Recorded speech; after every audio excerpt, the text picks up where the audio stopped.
नमस्कार, मेरा नाम है डॉक्टर पुरु धवन और आज इस वीडियो में हम बात करने वाले हैं उन खानों के बारे में जो किसी भी पेशेंट को, किसी भी इंसान को नहीं खाना चाहिए। जब भी कोई पैरालिसिस का पेशेंट आता है, वो हमारे साथ बैठता है, तो अक्सर हम उससे बहुत सारे सवाल पूछते हैं, क्या खाते हो, क्या नहीं खाते हो, किस तरह का खाना खाया करते थे। तो कभी-कभार हम ये नोटिस करते हैं कि कुछ पेशेंट्स में हमें पैरालिसिस ज़्यादा देखने को मिलता है, जिनकी फूड हैबिट्स खराब होती हैं और उनमें सबसे ऊपर आता है वो है मटन यानी रेड मीट का कंज़म्पशन। अक्सर हम देखते हैं कि अगर किसी के घर में बहुत ज़्यादा पार्टी हो रही है, मटन बहुत ज़्यादा बन रहा है, रेड मीट बहुत ज़्यादा बन रहा है, उसकी कंज़म्पशन बैक टू बैक बहुत ज़्यादा हो गई, ऐसे पेशेंट में स्ट्रोक ज़्यादा देखने को मिलता है। इसके पीछे 2 कारण हैं। जितना भी रेड मीट है, उसके अंदर एक तो कोलेस्ट्रॉल की मात्रा ज़्यादा होती है, साथ में उसमें इन्फ्लेमेशन पैदा करने वाले टीमाऊ ज़्यादा होता है। ये जो टीमाऊ है और ये जो कोलेस्ट्रॉल है, ये जब बॉडी में बढ़ता है तो क्लॉट बनने के जो चांसेस हैं वो हाई हो जाते हैं और इसी वजह से जब हम कंटिन्यूअसली बैक टू बैक हम मटन का कंजम्पशन कर लेते हैं तो हमें पैरालिसिस के पेशेंट देखने को मिल जाते हैं। ये पहली चीज़ है जिसका ध्यान रखना है और अगर आप अपने आप को हेल्दी रखना चाहते हो, पैरालिसिस से बचना चाहते हो तो मटन को छोड़ दो। जिनको पैरालिसिस हो चुका है, एक बार सोच के देखो कि जब उनको पैरालिसिस हुआ था, उससे पहले उस हफ्ते में, उस महीने में उन्होंने कितनी बार इस चीज़ का सेवन किया। सिर्फ मटन के साथ-साथ और जितने भी हैवी यानी रेड मीट होता है, वो सारा का सारा खतरनाक होता है, चाहे वो पोर्क से आ रहा हो, चाहे वो बफ से आ रहा हो, ये पूरी तरह से बंद करना होता है। व्हाइट मीट एक ऐसी चीज़ है जिसको हम डेली बेसिस पे कंज्यूम कर सकते हैं। रेड मीट जो है महीने में 1 बार भी मुश्किल से खाओ, साल में 1-2 बार चलता है। बट अगर हम उसे कंटिन्यूअसली खाएंगे तो हमें ना सिर्फ पैरालिसिस की दिक्कत हो सकती है बट हाई बीपी की भी दिक्कत देखने को मिल सकती है, कोलेस्ट्रॉल की दिक्कत भी देखने को मिल सकती है। अक्सर पेशेंट को लगता है कि वो बहुत पतले से, उनकी बॉडी में कोलेस्ट्रॉल तो होगा ही नहीं, बट ऐसा नहीं होता। आप पतले मोटे कुछ भी हो सकते हो, कोलेस्ट्रॉल का पतले मोटे होने से कोई लेना देना नहीं होता। तो ये फैक्ट भी अपना क्लियर कर लो। अब चलते दूसरी सबसे इंपॉर्टेंट चीज के ऊपर, वो है कचौड़ियाँ। जितने भी दिल्ली वाले हैं, लखनऊ वाले हैं, उनसे हम जरूर पूछते हैं, जो वेजिटेरियन होते हैं, कि आपने कितनी कचौड़ियाँ खाते थे। आप मानोगे नहीं, आधे लोग उसमें बोलते हैं कि सर हाँ, ये तो कचौड़ी पूड़ी के बिना रहते ही नहीं थे। तो कचौड़ी पूड़ी के अंदर क्या जा रहा है, वो जा रहा है फैट। जब हम इसका कंजम्पशन जरूर से ज्यादा कर रहे होते हैं, रोज ब्रेकफास्ट में कचौड़ियाँ खा रहे होते हैं बाहर से, तो हम क्या देखते हैं कि पेशेंट की जो बॉडी है वो वेट गेन करना स्टार्ट करती है, कोलेस्ट्रॉल की मात्रा ज्यादा होनी शुरू हो जाती है। वो कोलेस्ट्रॉल जो है वो आपकी आर्टरीज में जम रहा होता है, हार्ट की आपके इश्यूज बनने शुरू होते हैं। अगर हार्ट का इशू ना बने, वो जो इकट्ठा हुआ है वो फ्री हो जाए, तो वो आपके ब्रेन में जाकर क्लॉट को पैदा कर आपको पैरालिसिस दे सकता है या फिर आपका बीपी बढ़ाकर ब्रेन हैमरेज दे सकता है। तो आपने ध्यान क्या रखना है कि ये जो कचौड़ियाँ पूड़ियाँ है ना, ये फंक्शंस के लिए छोड़ दो, रोज नाश्ते में मत खाओ, क्योंकि अगर इसे रोज खाओगे तो कोई ना कोई दिक्कत जरूर आएगी। ये कुछ ऐसी ऑब्जर्वेशन थी जो मैं चाहता था कि मैं आप लोगों को बताऊं, क्योंकि ये जो ऑब्जर्वेशन है ये हमने अपने क्लिनिक में देखी है, अपने पेशेंट्स के साथ देखी है। क्योंकि जब पेशेंट आके मैं बताता है कि हाँ मैंने ऐसा किया था, तो मैं समझ में आ जाता है कि ओके ठीक है, ये आप कोई दूसरा ना करे तो मैं बताना चाहिए। तो उम्मीद करता हूँ इस वीडियो से काफी कुछ समझ गए। जाने से पहले मैं चाहता हूँ कि आप कुछ पैरालिसिस पेशेंट से मिलके जाएं, जिससे आपको बहुत क्लियर कट आइडिया हो जाए कि पैरालिसिस से क्या क्या दिक्कतें होती है और उनसे किस तरह से निकला जाता है। पेशेंट्स मिलवाना चाहता हूँ जिनका प्रोफेशन उनके हाथ से था, मेकअप करना। वो टीवीसी में आपने बहुत सारी एड्स भी देखी होंगी, तो एड्स में जो एक्टर और एक्ट्रेस होते हैं तो वो मेकअप कैरी करते हैं और उन मेकअप को करने वाले जो आर्टिस्ट होते हैं वो रेनू जैसे होते हैं। तो रेनू जी का जो काम रहा वो मेकअप का रहा। 2.5 साल पहले उनको पैरालिसिस हुआ और राइट साइड का पैरालिसिस था। चलते हैं रेनू जी के पास और जानते हैं 2.5 साल का जो उनका सफर था या लकवे से जो उनकी फाइट थी वो कैसे रही। तो रेनू जी, आपका बहुत बहुत स्वागत है हमारे साथ दोबारा से। हम एक वीडियो पहले भी आपके साथ बना चुके हैं, है ना। तो अभी हमें को पता लगा कि आपने अभी एक मेकअप दोबारा से शुरू किया है। हाँ, कैसा लगा आपको? बहुत अच्छा लगा, ये मेरा पैशन है। बहुत पसंद है मुझे। अच्छा, तो ये जो आप दोबारा से अपने हाथ में फंक्शन पाके ब्रश पकड़ के कॉन्फिडेंस लगा होगा अच्छा सा। वो सब मुझे बहुत पसंद है, बहुत ही कलर मुझे बहुत पसंद है, कलर्स पसंद है, बहुत ज्यादा। ठीक है। तो कहाँ रहते हैं आप? लाडू से लाडो सराय रहते हैं। और ये भी जो आप मेकअप वाले काम में कब से हैं? 10 साल हो गए। 10 साल से आप मेकअप कर रहे थे? बॉम्बे करती थी, अभी दिल्ली में अच्छा काम मिलता है। अच्छा, पहले बॉम्बे में भी काफी दिन काम किया, तो सारी टीम बॉम्बे से ही आती है। अच्छा, टीम बॉम्बे से ही आती है। सारी टीम बॉम्बे से आती है, प्रोडक्शन दिल्ली का होता है, लोकेशन दिल्ली की होती है, बस टीम बॉम्बे से ही आती है। दिल्ली में होने वाले जितने शूट्स हैं वो सारे के सारे आप। अच्छा, अब आपने मेकअप किया 3 साल बाद, कैसा लगा आपको?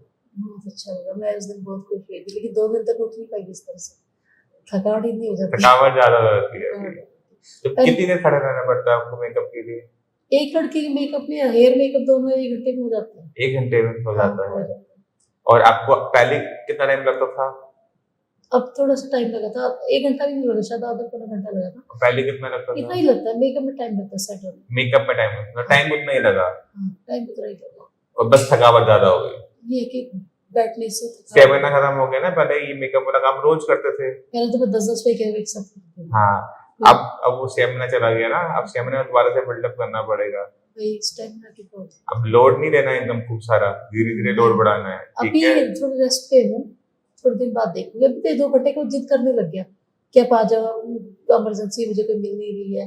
मैंने कहा आप घर पे तो थोड़ा आओ तो सही, कुछ मैं हेल्प कर दूंगा।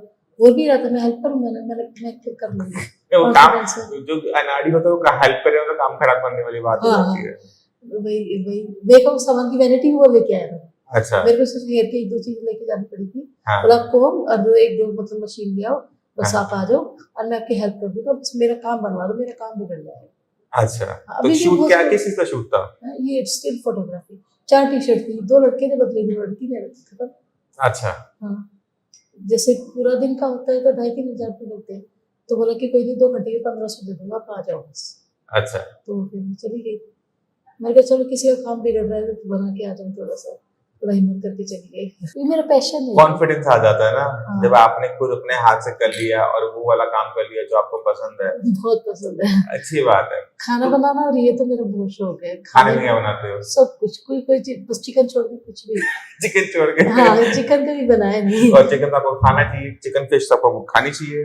घर पे अलाउड नहीं है। ऐसे खा लोगे? हाँ, मरता क्या नहीं करता। ठीक होने के लिए सब करूंगी। तो ये जब आपको पैरालिसिस हुआ था तो उस टाइम में आप क्या कर रहे थे? कब हुआ था, मतलब कैसे हुआ था, कुछ बता सकते हो? हाँ, मेरा यही था, शूट पे ही थी उस दिन। मेकअप का काम करते थे? हाँ, तो ये आपको सोते सोते हुआ था, सुबह उठा देखा कि ये दिक्कत हो गई या नहीं, वीकनेस आनी शुरू हुई थी? मैं मेकअप हो चुका था मोसी, जैसे शूट मेरा था उस दिन, शूट छोड़ के। और वो बोली कि मेरे को, मुझे नहीं पता, आज तू आ। मैंने कहा मैं मेकअप शूट पे हूँ, मैं नहीं आ सकती। बोली कोई बात नहीं, वहाँ तो अपनी टीम छोड़ के तू मेरा मेकअप करने आ जा, शादी है घर पे, और तूने बोला था तू आएगी, आज मुझे जाना पड़ा। फिर मैं वहाँ गई, उसका मेकअप किया था मैंने, हेयर करने लगी ना, अब मेरा ये वाला पैर, अब मुझे ऐसा लगा जैसे कि है ही नहीं। मैं मार रही जोर से पैर को, हाँ। और अचानक से पहले पैर हुआ, फिर ये हाथ हुआ, और फिर मैं बैठती चली गई, फिर मेरी आवाज वगैरह सब चली गई। अच्छा, ऐसे आया पूरा सुन हो गया था? पूरा फुल सुन हो गया था, हाँ, काम बॉडी- करना बंद कर दिया। बिल्कुल काम करना, आवाज सब चली गई थी। और फिर वहां पे लोग फिर नहीं, कहा? वो अकेली थी, वही उसने, मैंने उसको कहा मैं किसी डॉक्टर को बुला दे, मुझे कुछ हो गया है। तो बोली नहीं, तुझे ना गैस बन गई है, और गर्म पानी देती रही बस मुझे। अच्छा। और हस्बैंड वाइफ ने डिसाइड किया कि इसको इसके घर भेज देते हैं। तो मैं द्वारका में थी, द्वारका में से मेरे को बेटे को बुला के आधे रास्ते पार्सल कर दिया, ये नहीं कि डॉक्टर के पास ले जाए मुझे। फिर वहाँ आई तो जेठानी बोली डॉक्टर के पास हम नहीं ले जाएंगे, इसको हम लेके जाएंगे वहाँ आयुर्वेदिक दिखाने के लिए। तो यूपी में रात को 2 बजे पहुंची मैं, 8 बजे मुझे पैरालाइज आया, रात को 2 बजे मुझे। तो पहले 4 घंटे बर्बाद कर दिए? हाँ, वैद्य के पास लेके गए मुझे। अच्छा। और वैद्य ने कुछ दवाई दी, उससे थोड़ा सा सुबह थोड़ी आवाज आई, और 1 हफ्ते तक मेरी उंगली तक नहीं हुई कुछ भी। अच्छा। उसके बाद फिर उन्होंने मालिश वाली लगवाई कोई, तो थोड़ी थोड़ी उंगली हिलने लगी। बोला बीपी चेक करो, तीसरे दिन बोले बीपी चेक किया तो 280 था मेरा। तो बीपी हाई रहा होगा तभी आपको रहा होगा? मेरा बीपी हाई रहता। तो बीपी की मेडिसिन नहीं खाते थे? मेडिसिन छोड़ दी थी मैंने, वही गलती की थी। हाँ, ठीक है। अब जब आपकी, अब कितना टाइम हो गया है यहाँ से ट्रीटमेंट लेते हुए श्रेयास से?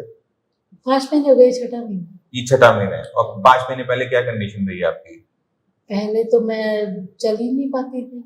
जब मैं आई थी आपके पास पहली बार, मैं रोई थी कितना, क्या मुझे ठीक कर दो, मेरे को। मेरा वो वीडियो नहीं, मैंने वीडियो होती है वो दिखाता हूँ आपको। सही कह रहे हो आप, उस टाइम पे तो मुझे वो याद है, वो तो जब आप कह रहे थे कि घर वालों ने मना कर दिया था। हाँ, मम्मी तो ये बोलती थी कभी ठीक ही नहीं होगी, तो हाँ। पैसे खराब कर दिए। हाँ। इलाज तो बहुत कराया मैंने, आराम कहीं से नहीं लगा, यहीं से लगा। चलो एक बार हाथ उठा के दिखाओ। हाथ तो पूरा, उंगलियां बंद करो, खोलो। हाथ में कोई दिक्कत नहीं, हाथ तो पूरा ठीक हो गया। फेस भी पूरा ठीक हो गया। हाँ। हाथ तो जितना मर्जी कर सकते तो बाकी जो पैरालिसिस के पेशेंट है उनको क्या कहना चाहोगे? यही कि अच्छा ट्रीटमेंट है, आपको लेना चाहिए, बहुत अच्छा। मतलब कि आज मैं दोबारा से अपने शूट पे गई तो मुझे अच्छा लगा, बहुत अच्छा। तो आपने क्या निराश नहीं होना चाहिए बस। हाँ, निराश नहीं होना चाहिए। और एक चीज बहुत सीखने वाली ये है कि कभी भी आपकी जो मेडिसिन होती है बीपी की, चाहे आप आयुर्वेदिक खाओ चाहे आप एलोपैथिक खाओ, बट अपनी बीपी को कंट्रोल में करके रखो किसी भी कीमत पे। अगर किसी भी कारण से आपका बीपी बढ़ता है तो बीपी की वजह से ब्लड के अंदर ब्लीडिंग, ब्रेन के अंदर ब्लीडिंग हो जाती है, जिसे हम हेमरेजिक ब्रेन स्ट्रोक भी कहते हैं। और जैसे ब्रेन के अंदर ब्लड स्पिल होगा, ब्रेन को डैमेज होगा और हमें लकवा देखने को मिलता है। तो मैं उम्मीद करता हूँ कि इस वीडियो से आपने 2 चीजें सीखी कि ठीक कैसे होना है और बीमार कैसे नहीं होना है। तो मैं उम्मीद करता हूँ, फिर भी माइंड में कोई भी डाउट हो कुछ भी पूछ सकते हो, मोस्ट वेलकम, आप आके मिल सकते हो। इसी के साथ चलने के आगे चाहेंगे, मिलते हैं अगली वीडियो में, तब तक के लिए नमस्कार।